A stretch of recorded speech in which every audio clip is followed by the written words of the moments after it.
Hey, what's up, guys? Got a little planting video, install video for you today.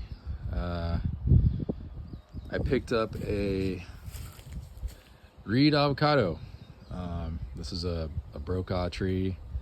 It's on Duke 7.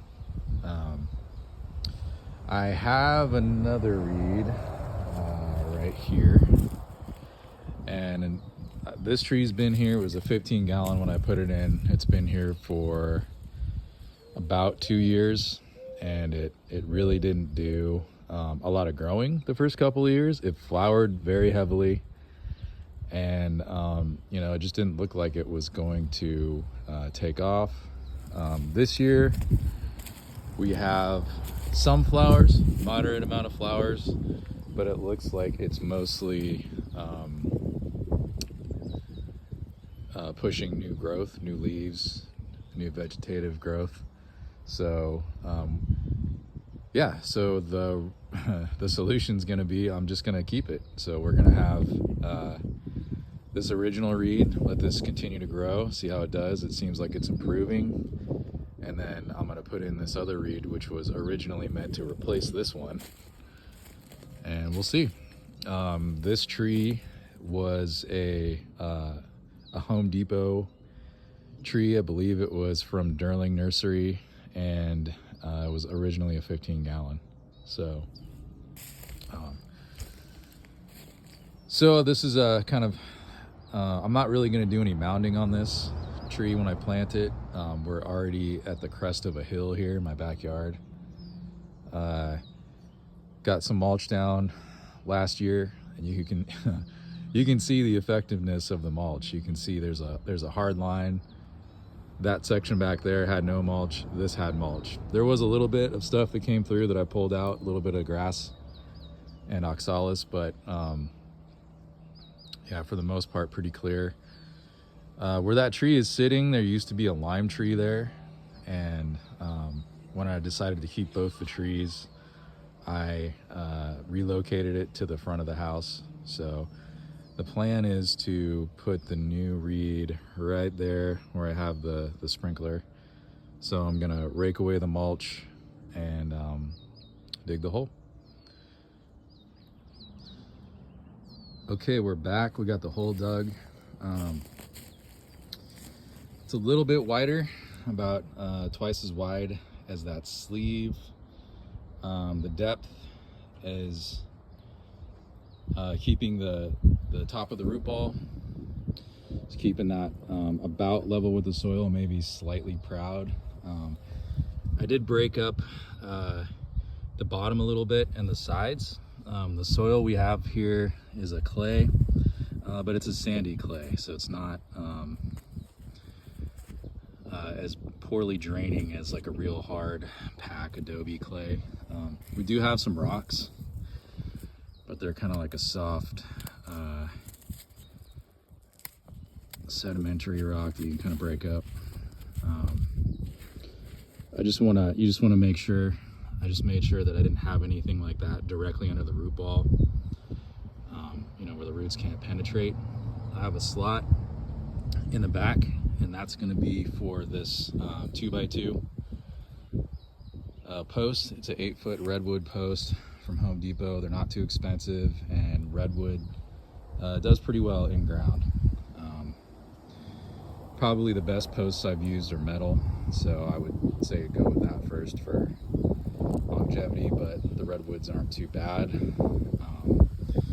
So yeah, I'm checking the depth on this kind of with my spade.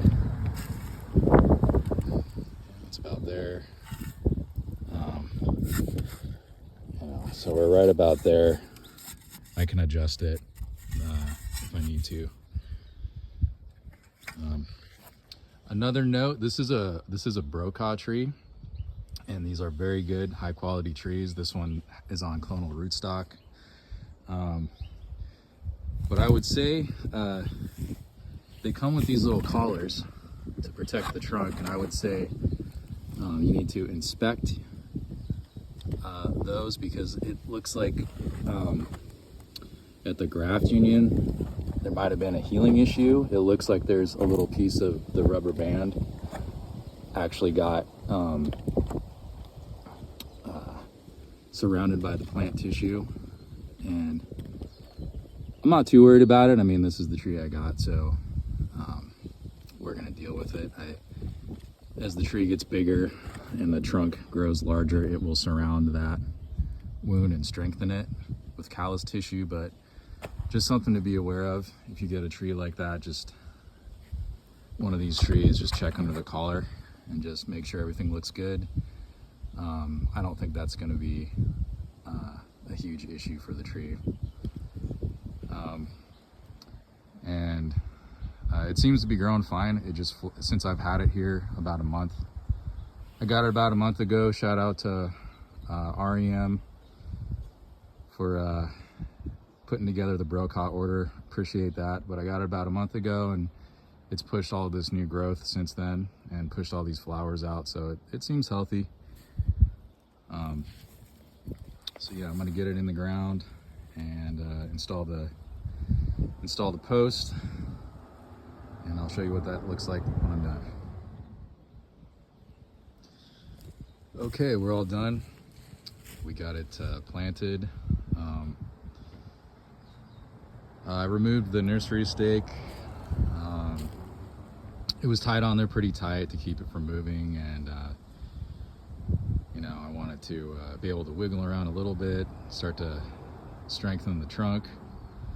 I think we have about 7 feet of post right here, so I'll continue to train it up that post. Got the sprinkler installed. I'm going to have to adjust it. I have a little inline valve right here, so I can choke it down a little bit, so I'm not just blasting this with way too much water. I'm going to water it by hand, check it every other day. We have some rain forecasted, so that's kind of why I wanted to get out here and get this in before that.